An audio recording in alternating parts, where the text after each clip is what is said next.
All.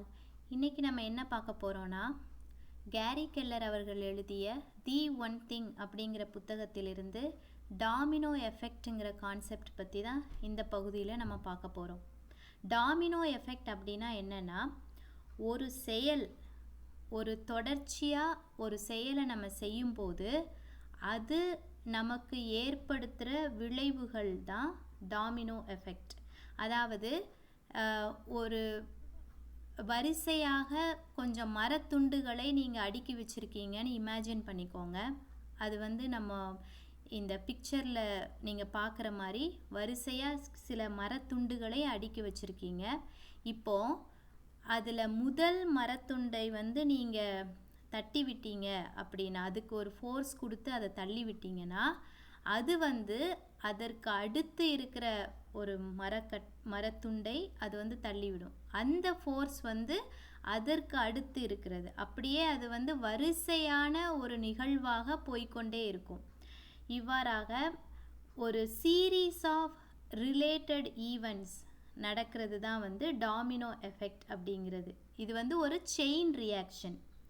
நம்ம வாழ்க்கையில் எடுக்கிற ஒரு முடிவு, ஒரு டெசிஷன் நமக்கு ஒரு தொடர்ச்சியான ஒரு விளைவுகளை ஏற்படுத்தும்.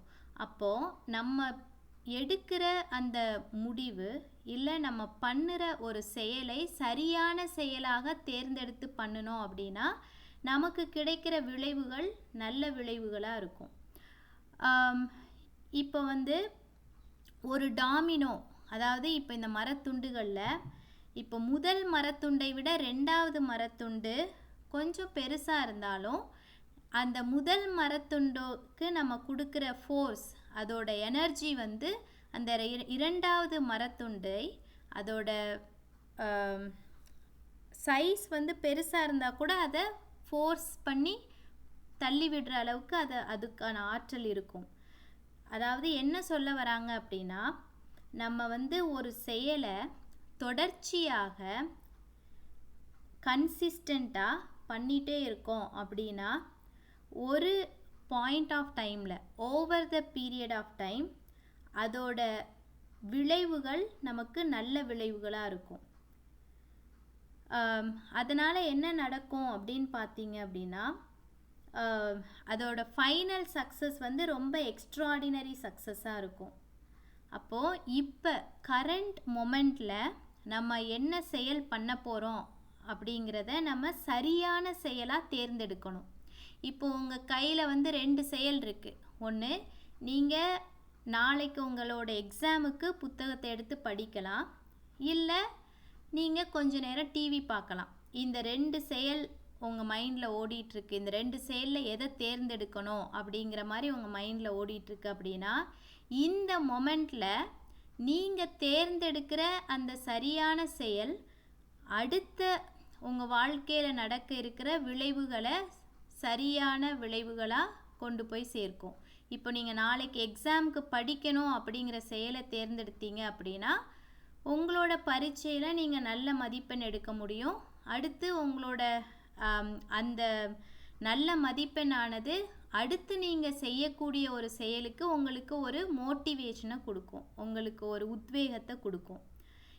அதே நேரத்தில் நீங்கள் இந்த மொமெண்ட்டில், ப்ரெசண்ட் மொமெண்ட்டில், ஓகே நான் கொஞ்ச நேரம் டிவி பார்த்துக்கிறேனே அப்படின்னு சொல்லி முடிவெடுத்தீங்க அப்படின்னா அது உங்களோட சோம்பேறித்தனத்தை இல்லை தள்ளி போடும் பழக்கத்தை அதிகப்படுத்தும்.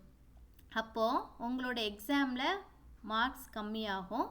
அப்படி மதிப்பெண் குறைவாக இருக்கும்போது உங்களுக்கு இன்னும் நிறைய டீமோட்டிவேஷன் அண்ட் ஃப்ரஸ்ட்ரேஷன் தான் அதிகமாக இருக்கும். இப்போது நம்ம சில பேரை பார்த்து வியந்திருக்கலாம்.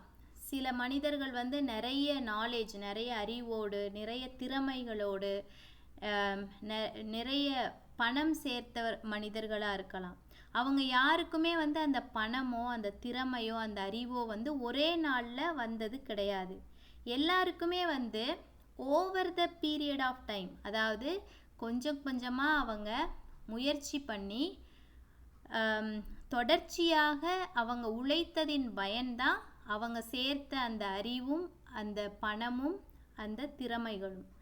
அதே மாதிரி தான் நம்மளோட லைஃப்பில் எந்த ஒரு செயலை நம்ம செய்கிறதா இருந்தாலும் தொடர்ச்சியாக அந்த செயலை நம்ம செய்து கொண்டே இருந்தோம் என்றால் நம்மளுடைய எண்ட் ரிசல்ட் நமக்கு வந்து நல்ல ஒரு விளைவை நமக்கு கொடுக்கும். அது வந்து கண்டிப்பாக நமக்கு சக்ஸஸ்ஃபுல்லான ரிசல்ட்டாக தான் இருக்கும்.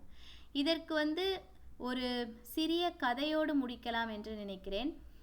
ஒரு கிராமத்தில் ஒரு அர்ஜுன் அப்படிங்கிற ஒரு சிறுவன் இருக்கான். அவனோட வீட்டு பக்கத்தில் உள்ள ஒரு காலி இடம் நிறைய கற்களும் புதர்களுமா நிறைஞ்சிருக்கு. அவனுக்கு வந்து அந்த இடத்துல ஒரு தோட்டம் இருந்தால் நல்லா இருக்கும் அப்படின்னு தோணுது.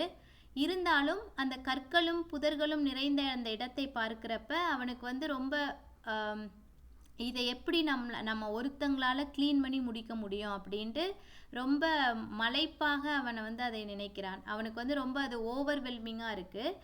அப்போது அவங்க பாட்டி வந்து அவனுக்கு என்ன அறிவுரை சொல்கிறாங்க அப்படின்னா, நீ வந்து இது எல்லாத்தையும் ஒரே நாளில் க்ளீன் பண்ண வேண்டாம். இன்றைக்கி ஒரு கல்லை மட்டும் நீ எடுத்து போடு. அதே மாதிரி டெய்லி ஒரு கல்லாக அந்த இடத்துலேருந்து நீ ரிமூவ் பண்ணி அந்த இடத்த சுத்தப்படுத்து அப்படின்னு சொல்லியிருக்காங்க. அதே மாதிரி அவன் வந்து முதல் நாள் வந்து ஒரு கல்லை எடுத்து போட்டிருக்கான். அதுக்கப்புறம் ஒரு வாரத்துக்கு அவன் அப்படி தொடர்ச்சியாக செய்து கொண்டிருக்கிறப்ப அவனோட ஆற்றல் வந்து அதிகரிச்சிருக்கு.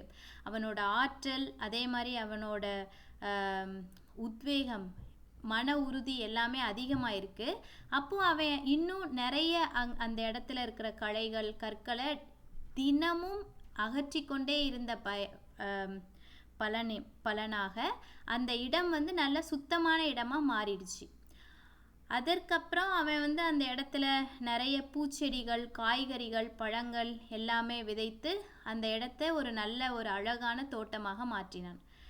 இந்த மாதிரி அவன் வந்து அந்த இடத்த வந்து அப்படியே பார்த்துக்கிட்டே இருந்தான், எந்த ஒரு செயலும் செய்யாமல். இங்கே வந்து செயல் வந்து ரொம்ப முக்கியம். அந்த செயல் வந்து தொடர்ச்சியாக நம்ம பண்ணணும், அது ரொம்ப முக்கியம்.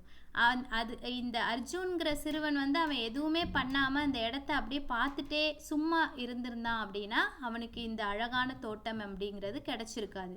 இதே மாதிரி நம்மளோட வாழ்க்கையிலையும் நம்ம எந்த செயல் பண்ணாலும் சரியான செயலை தேர்ந்தெடுத்து அந்த செயலை தொடர்ச்சியாக நம்ம செய்து கொண்டிருந்தோம் என்றால் நமக்கு வரக்கூடிய விளைவுகள், நம்ம வாழ்க்கையும் நல்ல விதமாக அமையும். நன்றி.